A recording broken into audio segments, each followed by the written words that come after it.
Washington et la situation en Amérique centrale. Le président Reagan propose au Congrès une forte augmentation de l'aide militaire et économique américaine, surtout au Salvador.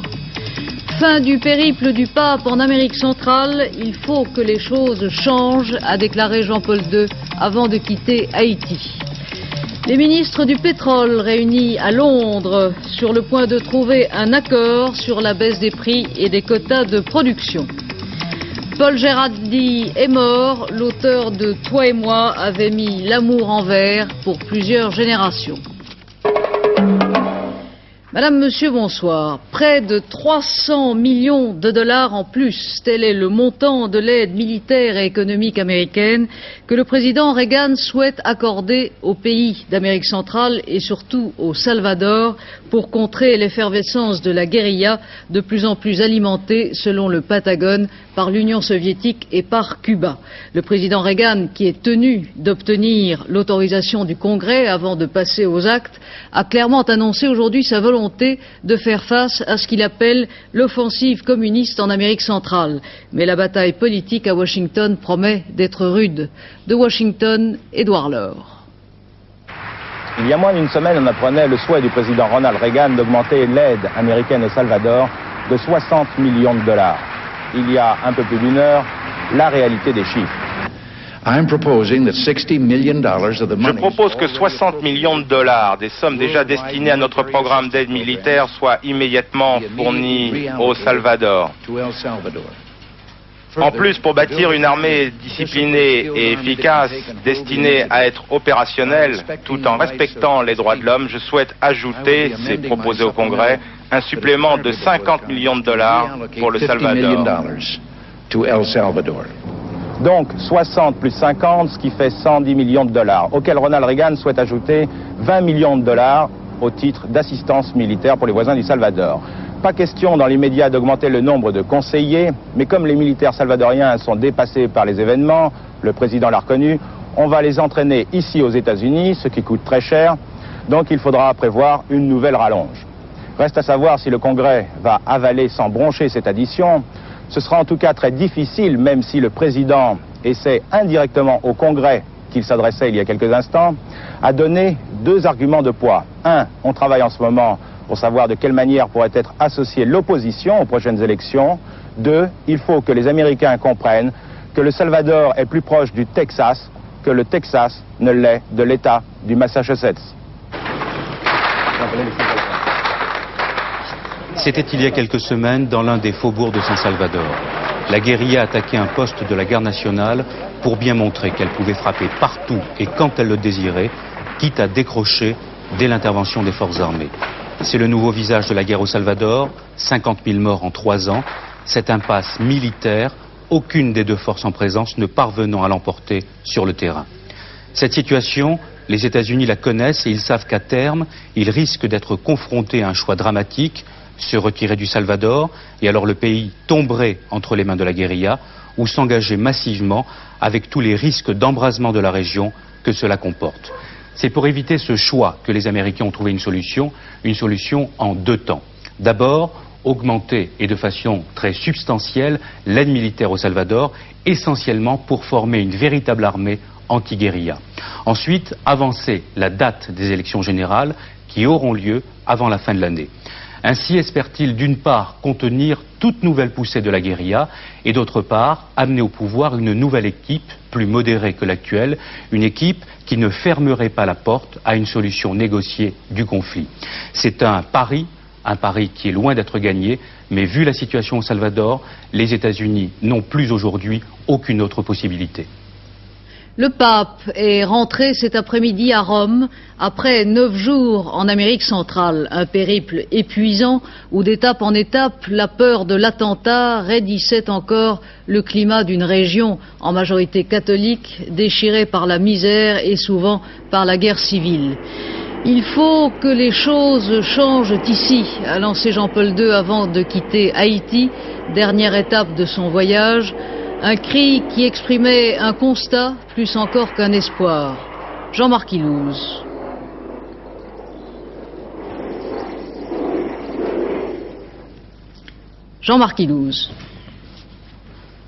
Jean-Marc Ilouz qui dresse un bilan.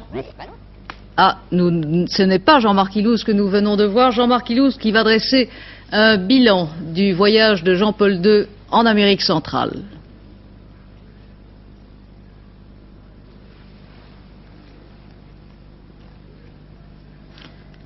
Profond besoin de justice, d'une meilleure... Une exhortation à la lutte contre la misère, la faim et la peur. En Haïti, une exhortation que n'auront pu entendre les milliers de mendiants et de prostituées chassés par la police avant le passage du cortège papal. Paradoxe typique de cette Amérique centrale où le pouvoir en place gouverne bien loin de l'évangile, mais reste contraint publiquement du moins de respecter en l'Église son pouvoir ou sa foi. Exaltation au dialogue pacifique dans un Salvador fervent mais meurtri, déchiré par les haines de 3 ans de guerre civile, terre d'inégalité et enjeux stratégiques aux portes de l'Amérique. Ici, l'archevêque Romero est tombé sous les balles de l'extrême droite. Le pape s'est rendu sur sa tombe, mais pour dire aussi que la mort de l'archevêque des pauvres ne devait pas être récupérée par l'idéologie, comprendre par l'extrême gauche.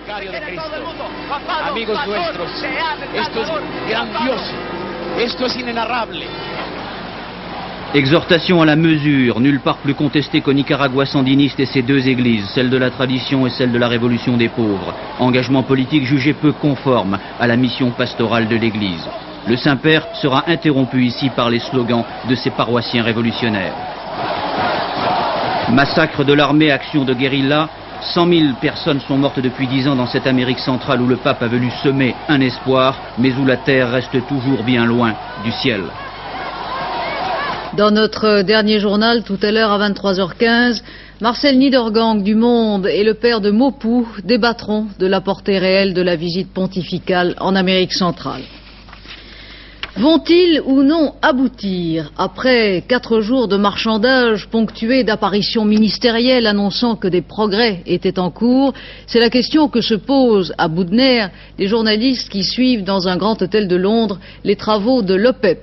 Parmi eux, Laurent Soervin. Pour la première fois depuis sa création, il y a 20 ans, l'OPEP pourrait décider ce soir de baisser officiellement le prix de son pétrole. Le baril de pétrole brut saoudien serait ramené de 34 à 29 $, une baisse de 5 $ donc. Les ministres de l'OPEP se disent qu'il vaut mieux prendre cette difficile et douloureuse décision que de laisser le prix du pétrole continuer à dégringoler d'une manière incontrôlable. C'est ce que se disent du moins la majorité des 13 ministres de l'OPEP, car la position de l'Iran demeure incertaine. Hier encore, le ministre iranien refusait catégoriquement que l'on touche au prix actuel de l'OPEP. De toute façon, le prix du pétrole brut va baisser. De combien, cela dépend de la réussite ou de l'échec de cette interminable réunion de l'OPEP. En cas de réussite, la baisse serait limitée, moins de 5 $ le baril environ. Les surplus de pétrole pourraient peut-être alors trouver acquéreur, ce qui arrangerait les pays producteurs, et la balance commerciale des pays consommateurs s'en trouverait allégée. En cas d'échec, en revanche, ce serait à coup sûr un effondrement, une guerre des prix aux conséquences négatives pour tous. Mais encore une fois, ici à Londres, on paraissait ce soir, et avec prudence, plutôt optimiste. Prudence justifiée puisque je l'apprends à l'instant, la réunion de ce soir des ministres de l'OPEP aura en fait lieu demain matin. Elle a donc été reportée pour d'ultimes consultations. Le franc s'est brutalement affaibli cet après-midi sur le marché des changes à Paris. Il a pratiquement frôlé son cours plancher au sein du système monétaire européen, à l'opposé du mark allemand qui a coté à nouveau 2,89 francs. Les banques centrales européennes sont donc intervenues dans le cadre des mécanismes automatiques d'ajustement communautaire des monnaies. Le dollar a également monté. Ce soir à la clôture, il cotait 6,92 francs. À 3 jours du second tour des élections municipales, la spéculation sur le franc qui avait été enrayée en début de semaine a donc repris et la Banque de France y fait face. Pour le second tour des municipales dimanche prochain, la rédaction d'Antenne 2 vous annonce 4 grands rendez-vous aussitôt après l'annonce des estimations des principaux résultats à partir de 20h. En effet, Louis Mermaz, président de l'Assemblée nationale, Georges Marchais, secrétaire général du Parti communiste, Raymond Barre, ancien Premier ministre, et Jacques Chirac, ancien Premier ministre et président du RPR, ont accepté de venir tour à tour débattre avec nous des conséquences de ce scrutin féminin et des perspectives politiques et économiques qui vont désormais s'ouvrir. Nous aurons également sur notre plateau dimanche soir quelques représentants de la jeune génération des élus, 10 jeunes maires de toutes tendances politiques. En attendant, le discours politique durcit et le climat s'échauffe. À 3 jours du second tour, le Premier ministre Pierre Mauroy, cet après-midi à Lille, s'est adressé en tant que Premier ministre à l'ensemble des Françaises et des Français pour les mettre en garde, je le cite, contre les excès qui peuvent à terme menacer notre communauté au-delà des péripéties électorales. Monsieur Mauroy a par ailleurs lancé un appel solennel à la mobilisation de l'électorat de gauche, tout en expliquant les raisons de son recul. Il n'y a pas de changement de politique, avait-il précisé ce matin à RTL. Il n'est pas question que la gauche fasse une autre politique qu'une politique de gauche. L'opposition, de son côté, s'efforce aussi de mobiliser son électorat pour le second tour. Le président du RPR, Jacques Chirac, se livre à un dernier marathon électoral de ville en ville pour soutenir ses candidats. Ainsi, à Paris, dans le 13e arrondissement, Jacques Chirac est venu soutenir Jacques Toubon, qui a frôlé l'élection au premier tour avec 49,59% des voix contre 40,52% pour le socialiste Paul Quillès. La campagne de l'entre-deux tours dans le 13e, Jean-Michel Mercurol. Jacques Toubon dans le 13e, c'était le parachuté. Ici, il n'était que le challenger du candidat de toute la gauche à la mairie de Paris. Aujourd'hui, avec plus de 9 points d'avance, Jacques Toubon, le député du 15e, a donc ravi la vedette à Paul Quillès dans son propre fief. Mais dans sa campagne, Jacques Toubon n'a peut-être pas lui-même le premier rôle. À voir Jacques Chirac, cette semaine, sillonner l'arrondissement, tout se passe comme si sur le terrain le combat se situait encore au niveau Chirac-Quillès. En tout cas, le maire de Paris ne néglige rien pour réaliser le grand chelem. 20 arrondissements sur 20, selon Jacques Toubon, voilà qui permettrait d'évincer la politique de la gestion de Paris, cela sans danger, dit-il, pour la démocratie. Si, ici dans le 13e arrondissement, la majorité dans l'arrondissement, le maire dans l'arrondissement, sont de la majorité municipale, comme le maire de Paris, comme la municipalité de Paris, nous pourrons travailler la main dans la main entre la mairie de Paris et la mairie de l'arrondissement pour, dans le cadre du nouveau statut, éviter les affrontements, les arrière-pensées politiques et au contraire ne s'occuper que d'une chose, recueillir l'avis, consulter les habitants du 13e et essayer de satisfaire tous leurs besoins. C'est quand même du monolithisme. Ce n'est pas du monolithisme. Si je suis élu en majorité dimanche prochain, il y aura au sein du conseil d'arrondissement du 13e une représentation des socialistes et des communistes. Venez discuter avec Paul Quillès, présent sur le marché Vincent Auriol. Pour Paul Quillès, rien n'est perdu. Selon lui, le 13e peut échapper à la mainmise de Chirac. C'est pourquoi il s'active sur les marchés. Le recul de la gauche est réel, mais il se refuse à parler d'effondrement, sauf pour les écologistes et l'extrême gauche. Des réserves à gauche, il y en a. Il y a tous ceux, dit-il, qui n'ont pas cru bon de venir voter, croyant l'élection déjà acquise. Il faut faire venir tout le monde, y compris ceux qui ont oublié de voter. Pour mobiliser, Paul Quillès compte sur l'électrochoc qu'a constitué son ballottage sur son électorat. Surtout, il veut renvoyer le vote sanction vers son adversaire en dénonçant la campagne menée d'après lui par la droite. Monsieur Chirac et ses envoyés dans les arrondissements ont mené une campagne violente, une campagne haineuse, dont nous voyons les retombées depuis quelques jours. Et comme vous êtes sur ce marché, vous avez entendu comme moi les réactions des gens, des habitants du 13e arrondissement, qui sont scandalisés par l'attitude d'une droite qui a confondu deux élections et qui a mené cette campagne violente et de haine. Comment vous allez mobiliser ceux qui sont pas venus ? Nous mobilisons comme nous le faisons actuellement. Nous sommes de cet arrondissement, nous y habitons, nous y travaillons, nous connaissons la population qui nous connaît et nous lui disons que nous refusons, et elle refuse avec nous, la mainmise, le monopole de l'appareil du RPR sur Paris, parce que c'est de cela qu'il s'agit. Et les gens viendront voter dimanche, je vous en fais le pari et je vous donne rendez-vous dimanche soir. Jacques Toubon n'a manqué de l'emporter que de 267 voix, mais avec une avance de plus de 6000.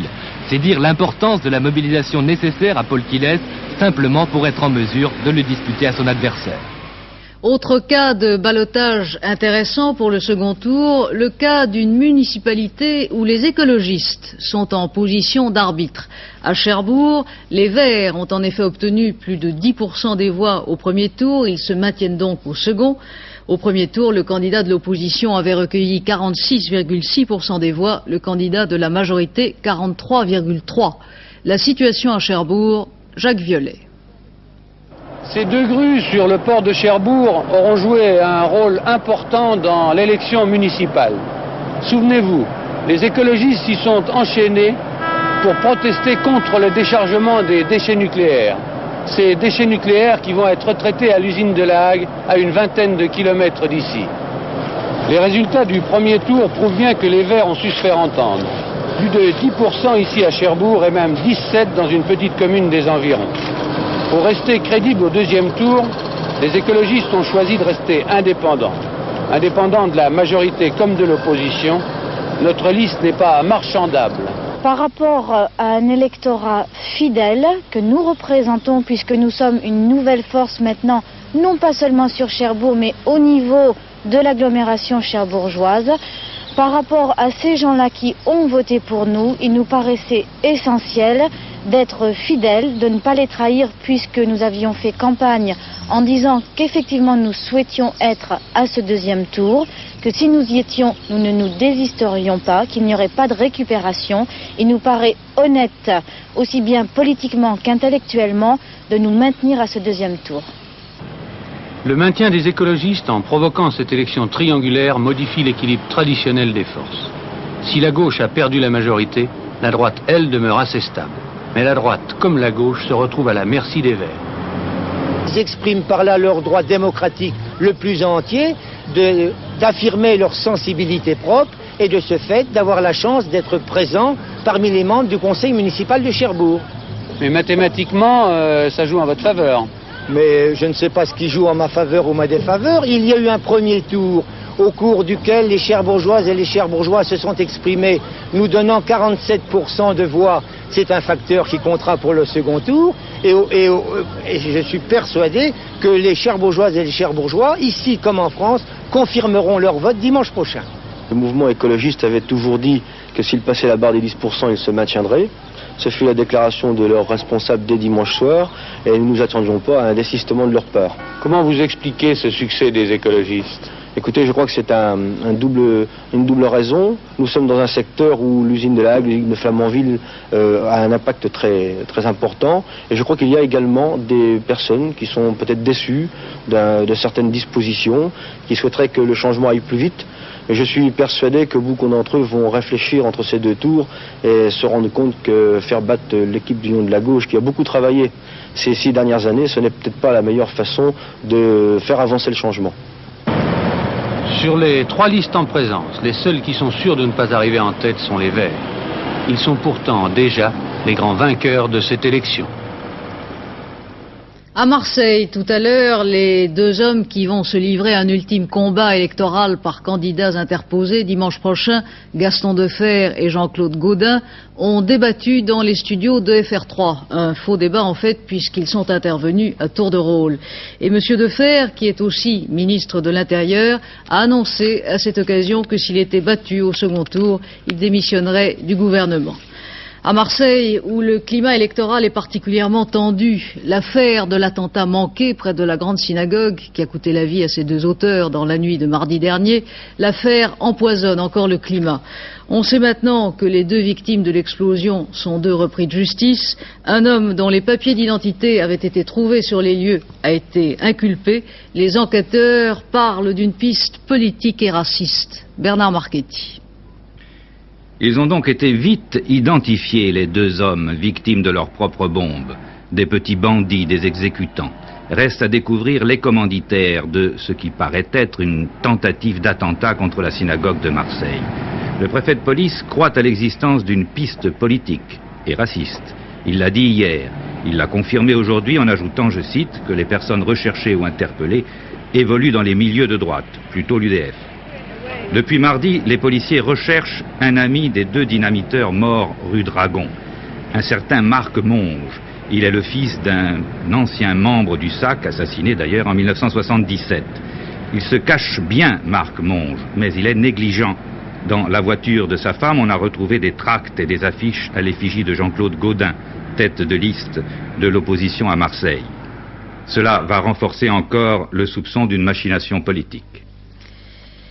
Manifestation aujourd'hui dans plusieurs villes de France et surtout à Paris. Manifestation des étudiants en médecine qui protestent contre la réforme du 3e cycle et qui sont en grève depuis 4 semaines. 21 centres hospitaliers universitaires sur 39 étaient donc dans la rue. Plusieurs milliers de personnes étaient au rendez-vous avant la manifestation nationale de mardi prochain. Claude Crespo.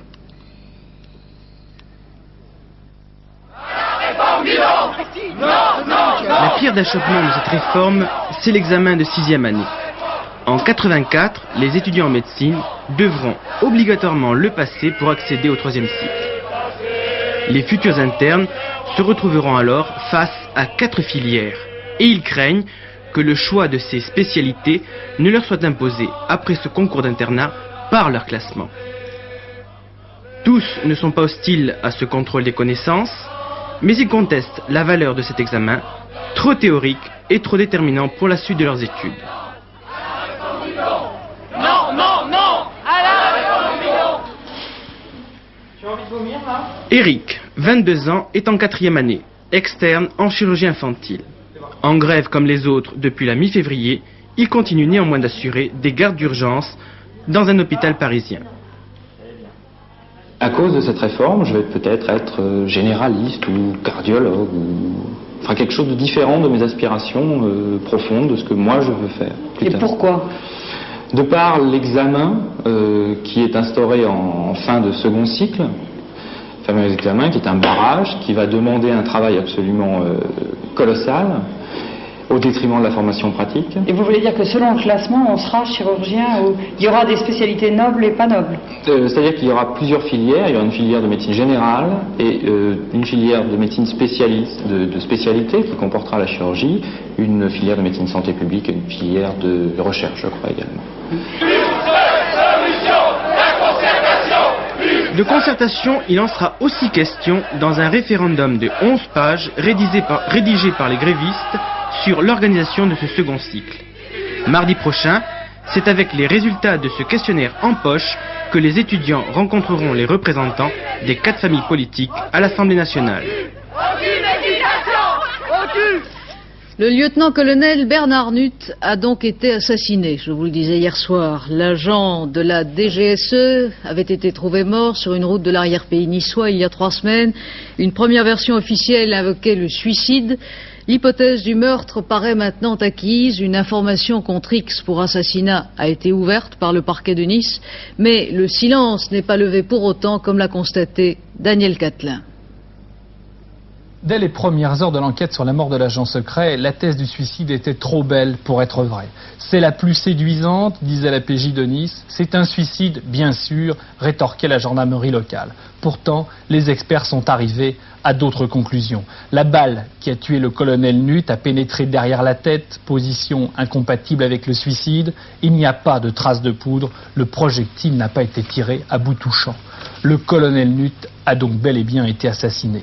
Mais les enquêteurs ne doivent pas se faire trop d'illusions, ils ont peu de chances d'aboutir. La DGSE, les agents secrets français, sont très avares de tuyaux. Malgré tout, 2 pistes sont à privilégier. Le colonel Nutt, qui dirigeait à Nice l'antenne de la Direction générale de la sécurité extérieure, se rendait fréquemment en Italie pour y recueillir des informations. De plus, un informateur nous a précisé que depuis mai 81, on avait demandé à l'agent secret Nutt de s'intéresser plus particulièrement aux renseignements et aux documents touchant aux pays de l'Est. Seconde piste, nos informations nous permettent d'affirmer que l'agent français était avide de renseignements touchant au Moyen-Orient. Nice est une plaque tournante aérienne importante, une ligne directe avec Beyrouth y a été ouverte il y a quelques mois. Tous les renseignements relatifs aux voyageurs importants ou plus discrets venant ou partant pour cette région qui transitaient par Nice intéressaient le colonel Nutt. De plus, les enquêteurs ont entendu une jeune femme d'origine libanaise, une jeune femme que fréquentait le colonel Nutt.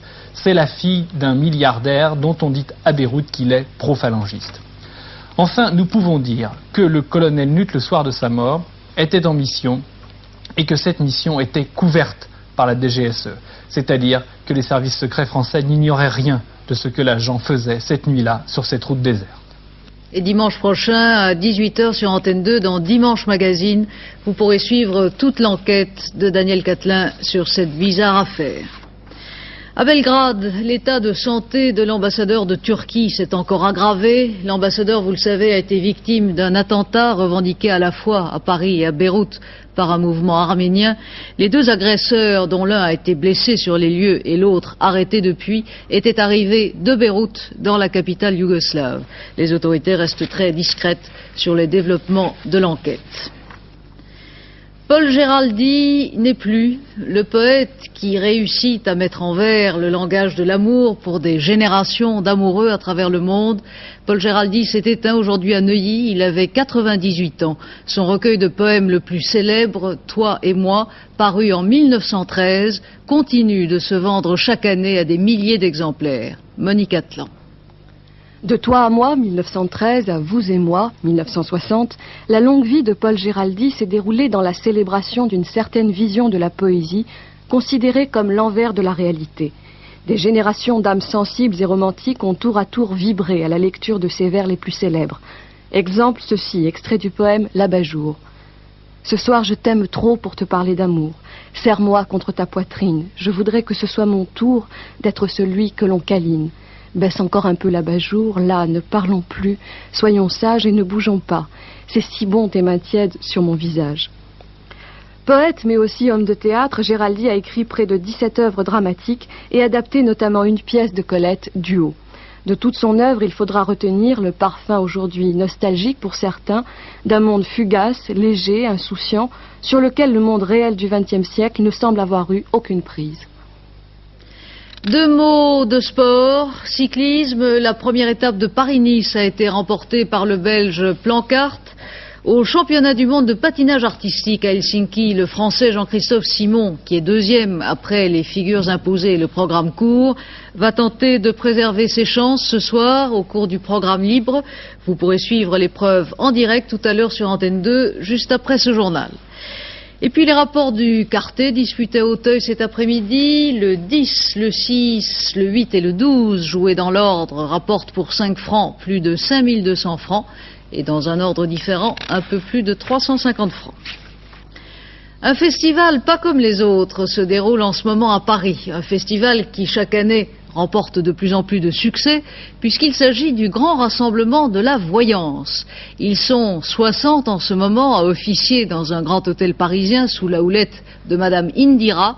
Isabelle Bechler et Daniel Maillot sont allés les consulter pour vous.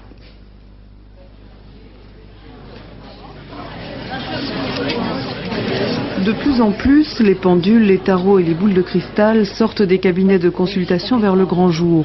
Loin des tentures obscures et des encens mystiques, les voyantes n'ont plus besoin d'une chouette sur l'épaule pour avoir des visions sur notre passé, nos amours ou notre devenir professionnel. Catherine, notre cobaye, en a consulté 2 hier soir qui se sont, ma foi, révélés bien cohérents. Côté cœur, alors du côté cœur, il y aura une rencontre en 84. Moi, je la situe au moment des grandes vacances 84 lors d'un voyage. Mais ça se passe à l'étranger. Cette rencontre se fait à l'étranger. Donnez-moi encore une carte. Oui, tout à fait. C'est quelque chose qui va vraiment être très très positif. 84. Et dans le travail, grandes vacances 84. Dans le travail, vous voyez rien? Dans le domaine du travail, il y a un bouleversement également, mais un bouleversement d'ici 3-4 ans. 3-4 ans, un bouleversement. D'ici là, vous allez encore continuer dans la voie où vous êtes, toujours en apprenant parce que vous n'êtes pas encore arrivé à ce que vous voulez. Vous allez voyager à l'étranger. Dans votre travail, vous amène à aller à l'étranger. Oui. Très indépendante et en même temps très sentimentale, mais cachée. Voilà le pendule, vous allez voir. Ça, c'est le magnétisme. Donc, ça, c'est le magnétisme. Si, c'est très bon. Simple curiosité, problèmes sentimentaux ou angoisses professionnelles, il y a vraiment de tout dans les motivations de ce public et il y a foule. Soit pour mon travail ou pour mes sentiments, quelquefois j'ai besoin d'en savoir un peu plus. Même les présidents de la République vont voir des voyantes.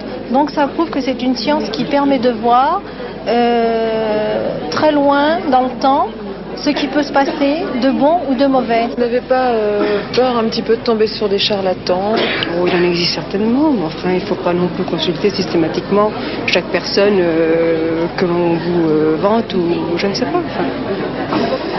je vais voir un médecin bientôt, je serai malade, des conneries vraiment pas possibles. Ça vous fait peur, donc. Mais oui, mais c'est de la foutaise, c'est tout, c'est pour ça que je dis ça. Mais vous attendez quand même pour revoir un psychiatre? Oui, justement pour comparer, parce que c'est pas la vérité. Extra-lucides sincères ou marchands de rêves à bon marché, quasi psychanalystes à leurs heures, les voyants font recette. Ici, on a 2 consultations pour 90 francs. De quoi se rassurer ou se faire une petite peur à bon compte. La crise aidant, le public afflue. Après l'amour, ce sont les préoccupations du chômage qu'on vient raconter à la belle dame mystérieuse pour rêver un peu. Et puisque notre ami Gus vous a vu tout à l'heure dans la boule de cristal, Alain Gillot-Pétré, parlez-nous du temps. Oui, mais la météo, c'est du sérieux, c'est scientifique. Nous, on constate, et on constate des brouillards tenaces. Regardez-les sur la photo satellite de la météo nationale. Il y en avait partout, cet après-midi encore, sur le nord, un peu sur le nord-est. À Paris, il n'y en avait pas. Sur l'ouest, c'est à peu près le même type de temps pour demain. Il n'y en avait pas à l'est tout de même. Le même type de temps pour demain, donc voici la carte, pour autant qu'une caméra soit sur cette carte. Vous allez découvrir que sur la moitié nord du pays, les brouillards seront toujours abondants, même l'après-midi. Du soleil quand même de temps en temps, donc le temps sera variable sur la moitié nord. Sur la moitié sud, après dissipation des brouillards, il fera beau, les brouillards se dissiperont plus vite sur la moitié sud que sur la moitié nord. Un peu plus de nuages en Corse, peut-être. Les températures, quant à elles, stationnaires, 7 degrés minimum à Lille, 17 degrés maximum au sud. Ça ne bouge pas par rapport à aujourd'hui. Alors, un coup d'œil sur la neige, les hauteurs de neige, qu'est-ce que je vois là? Les hauteurs de neige de 70 cm dans l'Asie centrale à 3,90 m dans l'Isère. Donc, vous avez ce qu'il vous faut. Demain, c'est le vendredi 11 mars, 3 minutes de soleil en plus. Levé 7h15, couché 18h47. Et c'est la Sainte-Rosine. On va vous voir maintenant. Et à 23h15, Claude Sérillon vous présentera notre dernier journal. Demain, 12h45, antenne de midi, 2 invités, Françoise Fabian et l'ancien président iranien Bani Sadr. J'aurai le plaisir de vous retrouver demain à 20h. Bonne soirée.